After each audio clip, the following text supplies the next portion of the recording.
بسم اللہ والصلاة والسلام علی رسول اللہ محمد وعلی آلہ واصحابہ وازواجہ اجمعین، اما بعد، السلام علیکم ورحمۃ اللہ وبرکاتہ۔ رمضان کا بابرکت مہینہ اور ہمارا ملک کچھ پریشانی کی حالت میں۔ ایک تو ہمارے ملک نے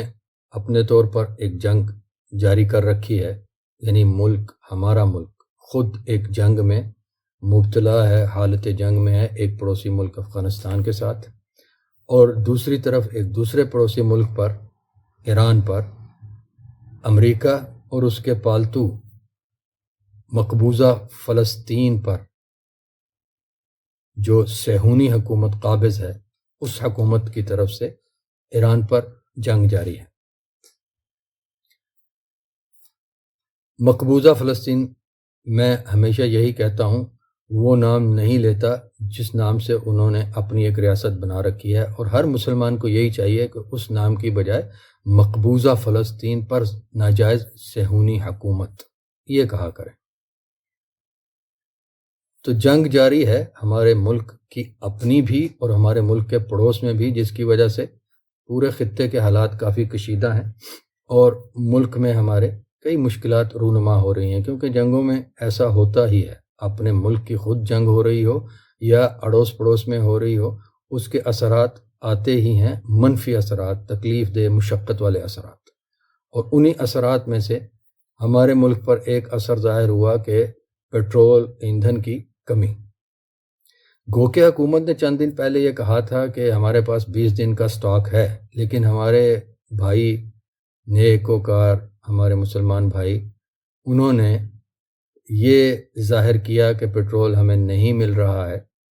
اب اللہ عالم ان کا شکایت درست تھی یا نہیں، لیکن ہوا یہ ہے کہ کل تو شام سے ہی، بلکہ اس سے تھوڑی دیر پہلے ہی، لاہور اور اس کے گرد و نواح میں اکثر پیٹرول پمپس نے پیٹرول دینا بند کر دیا کہ جی پیٹرول نہیں ہے، اور جو دے رہے تھے وہ قیمتیں بڑھا کے دے رہے تھے۔ چونکہ حکومتی پینلز بیٹھے ہوئے تھے، کمیٹیز بیٹھی ہوئی تھیں، اور یہ خبریں آ رہی تھیں کہ حکومت پیٹرول کی ممکنہ کمی کے پیش نظر ایک تو یہ کر رہے ہیں کہ نیا سٹاک بحر احمر کی طرف سے، ریڈ سی روٹ سے لایا جائے، کیونکہ آبنائے ہرمز تو ایران نے بند کر رکھی ہے، اور دوسرا یہ کہ پیٹرول کے استعمال میں کمی لانے کے لیے آفیسز کو، گورنمنٹ آفیسز کو، موسٹ اسپیشلی کالجز، یونیورسٹیز کو، سکولز کو، جہاں بھی پاسبل ہے ان کو آن لائن کر دیا جائے، اور پیٹرول کی قیمتوں کو بھی ریوائز کیا جائے ہفتہ وار، یا آج تو کیا ہی جائے گا۔ تو یہ سب کچھ دیکھتے ہوئے پیٹرول سٹیشنز والوں نے پیٹرول بند کر دیے، وہ بلیم کر رہے ہیں،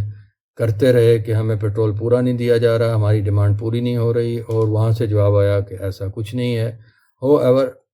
عوام پر تو یہ پہاڑ ٹوٹا ہوا تھا، اور چونکہ پرائز بڑھنی تھی اس لیے یہ ذخیرہ اندوزی کی گئی۔ دو گناہ کیے گئے، ذخیرہ اندوزی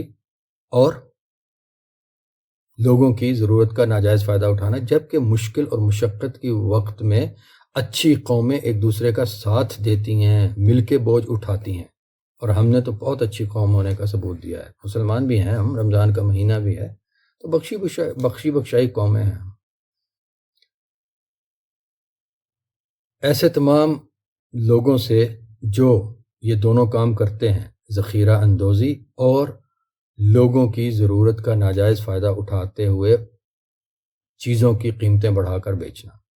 ان صاحبان کے لیے، اپنے ان مسلمان بہنوں بھائیوں کے لیے جو تجارت میں یہ سب کچھ کرتے ہیں، اللہ تبارک و تعالیٰ کا ایک فرمان پیش کرتا ہوں۔ اللہ سبحانہ و تعالیٰ نے ارشاد فرمایا کہ یا ایھا الذین آمنوا لا تأکلوا اموالکم بینکم بالباطل، اے لوگو جو ایمان لے آئے ہو، ایک دوسرے کا مال باطل طریقے پر، ناحق طریقے پر مت کھاؤ۔ ہاں، اگر آپسی رضامندی سے تجارت کرتے ہوئے ایک دوسرے سے فائدہ لیتے ہو، نفع لیتے ہو، تو اس میں کوئی حرج نہیں ہے۔ وَلَا تَقْتُلُوا أَنفُسَكُمْ، اور اپنی جانوں کو ہلاکت میں مت ڈالو۔ إِنَّ اللَّهَ كَانَ بِكُمْ رَحِيمًا، یقیناً بے شک اللہ تو تم لوگوں پر مہربان ہے، اور اپنی جانوں کو ہلاکت میں مت ڈالو۔ ولا تقتلوا انفسکم، کیا اللہ کی نافرمانی کر کے اللہ منع کر رہا ہے ایک دوسرے کا مال باطل طریقے پہ ناجائز ناحق نہیں کھانا، ورنہ تم اپنے آپ کو ہلاکت میں ڈال دو گے۔ یہ سورۃ النساء کی آیت ہے۔ اور نبی کریم علیہ الصلوۃ والسلام نے ارشاد فرمایا ہے کہ من احتکر فہو خاطئ، جس نے ذخیرہ اندوزی کی وہ گناہ گار ہے، عاصی، نافرمان اور گناہ گار ہے۔ صحیح مسلم کی حدیث، کتاب المسقات۔ اب دیکھیے، ذخیرہ اندوزی اور استقلال، لوگوں کی ضرورت کا ناجائز فائدہ اٹھانا، ضرورت کے وقت میں، پریشانی کی حالت میں، یہ دونوں کام دھڑلے سے کیے گئے ہیں، علی الاعلان کیے گئے ہیں، اور ابھی تو یہ معاملہ جاری ہیں یا ابتدا ہے، اللہ جانے آنے والے دنوں میں کیا ہونے والا ہے، کیونکہ فی الحال جو کچھ نظر آ رہا ہے یہ معاملہ اتنی جلدی سے رکنے والا نہیں۔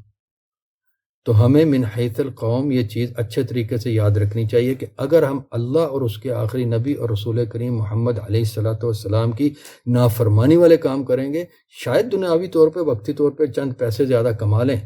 لیکن یقیناً اپنے آپ کو ہلاکت میں ڈال دیں گے۔ دنیاوی طور پہ بھی ہلاکت ہم پہ وارد ہوگی، اور آخرت میں بھی تو یقینی ہے، کیونکہ اللہ تبارک و تعالیٰ نے ہمیں یہ بتا دیا ہے، نہیں کرو گے تو تم اپنے آپ کو ہلاکت میں ڈال دو۔ میری سب سے گزارش ہے، جو میری کوئی بات سن رہے ہیں، جن تک یہ میری بات پہنچے گی، کہ خود بھی سنیے اور زیادہ سے زیادہ لوگوں تک پہنچائیے کہ مشکل کے وقت میں، پریشانی کے وقت میں ایک دوسرے کا ساتھ دیں، ایک دوسرے کی ضروریات کا ناجائز فائدہ مت اٹھائیں، ذخیرہ اندوزی بھی نہ کریں، اور قیمتوں کو بھی مت بڑھائیں۔ اللہ اور اس کے رسول صلی اللہ علیہ وسلم کی نافرمانی کر کے اللہ کے عذاب کو دعوت مت دیں۔ حکومت کی طرف سے جو ہوا سو ہوا، انہوں نے بھی ایک طرح سے لوگوں کی ضروریات کا ناجائز فائدہ اٹھاتے ہوئے قیمت اتنی بڑھا دی ہے۔ حق کو ہونا تو یہ چاہیے تھا کہ جس سٹاک کا وہ دعویٰ کر رہے تھے وہ سٹاک ان کے پاس ہے، تو اس سٹاک کو تو اسی قیمت پہ بیچتے جس قیمت پہ وہ چل رہا ہے، جس قیمت پہ خریدا گیا تھا۔ نیا سٹاک نئی قیمت پہ آتا تو اس کے مطابق قیمت بڑھا لی جاتی، لیکن اللہ تبارک و تعالی ہم سب کو اور ہمارے سب کو اور ہر ایک کلمہ گو کو حق جاننے، ماننے، اپنانے اور اسی پر عمل پیرا رہتے ہوئے اس کے دربار میں حاضر ہونے والوں میں سے بنائے کہ جن پر وہ راضی ہو۔ اور جو بھی مصیبتیں ہمارے اوپر آئی ہیں، یہ انہیں اللہ تبارک و تعالیٰ اس کی رضا اور خیر اور عافیت دیتے ہوئے ہم سے پلٹا دے اور ہمیں ان سے محفوظ کر دے، اور جو آنے والی ہیں انہیں پہلے سے ہی پلٹا دے۔ بے شک وہی اس پر قادر ہے، وہی قادر مطلق ہے۔ وصلی وسلم وبارک علی نبیہ محمد وعلی آلہ واصحابہ وازواجہ اجمعین۔ السلام علیکم ورحمۃ اللہ وبرکاتہ۔